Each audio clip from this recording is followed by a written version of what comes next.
Hello বন্ধুরা, আসসালামু আলাইকুম। ঈদ মুবারক সবাইকে। কেমন আছেন সবাই? আশা করি ভালো আছেন। আলহামদুলিল্লাহ, আমিও ভালো আছি। তো আপনাদের ঈদ কেমন কাটলো অবশ্যই কমেন্টে জানাবেন। আর আমিও আলহামদুলিল্লাহ আপনাদের দোয়াই, আল্লাহর রহমতে ঈদ মোটামুটি ভালো কাটালাম।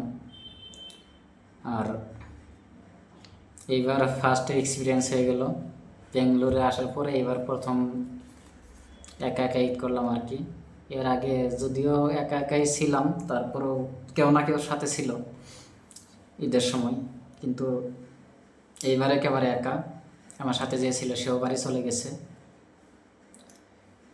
আর ফ্যামিলির সবাইকে আজকে একটু মিস করতেছিলাম, কারণ গত বছর এই দিনে তো একসাথে ঈদ করেছি। আর আজকে এখানে একা একা ঈদ কাটালাম।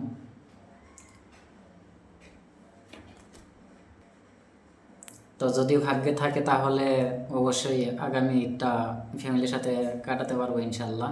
দোয়া করবেন। আর আমার কাছে একটা নোট ছিল, এই যে দেখেন তো, চিনেন কিনা।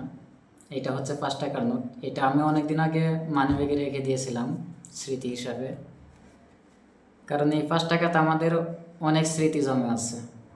এই দেখেন, এটা কিন্তু এখন পাওয়াই যায় না, একেবারে বিলুপ্তির পথে। এই 5 টাকার মধ্যে কিন্তু আমাদের অনেকের স্মৃতি জমে আছে, কারণ এই 5 টাকাতে আমরা অনেকেই ঈদ করেছি। যখন স্কুলে যেতাম তখন আমরা এই 5 টাকার নোট নিয়ে যেতাম, 5 টাকার কয়েন নিয়ে যেতাম। এরকম করে যখন আমাদের ঈদ আসতো তখনও কিন্তু আমরা এই 5 টাকা দিয়ে 10 টাকাতে ঈদ করেছিলাম। তখন কিন্তু 5 টাকাতে অনেক কিছু পাওয়া গেছে, আর অনেক মজাও ছিল সেই ঈদগুলা। কিন্তু এখন 5,000 টাকার ঈদের মধ্যে যে আনন্দটা পাই না আমরা, তখন কিন্তু এই 5 টাকার ঈদের মধ্যেই কিন্তু অনেক আনন্দ পেয়েছি। যখন ঈদের চাঁদ উঠেছে তখন সারা গ্রামের মধ্যে দৌড়াদৌড়ি করা, হাল্লা চিল্লা করা, ঈদের আনন্দ উপভোগ করা। এখন কিন্তু সেই দিনগুলোকে অনেক মিস করি।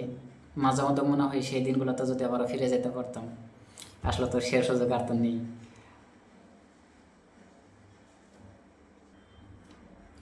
তো আপনারা কারা কারা এই 5 টাকার ঈদ করেছেন অবশ্যই কমেন্টে জানাবেন। আর দিনগুলো কেমন ছিল, আর এখনকার ঈদটা কেমন লাগে তখনকার ঈদের চাইতে, অবশ্যই কমেন্টে জানাবেন। আর সবাই ভালো থাকবেন, সুস্থ থাকবেন। আল্লাহ হাফিজ। সবাইকে ঈদ মুবারক।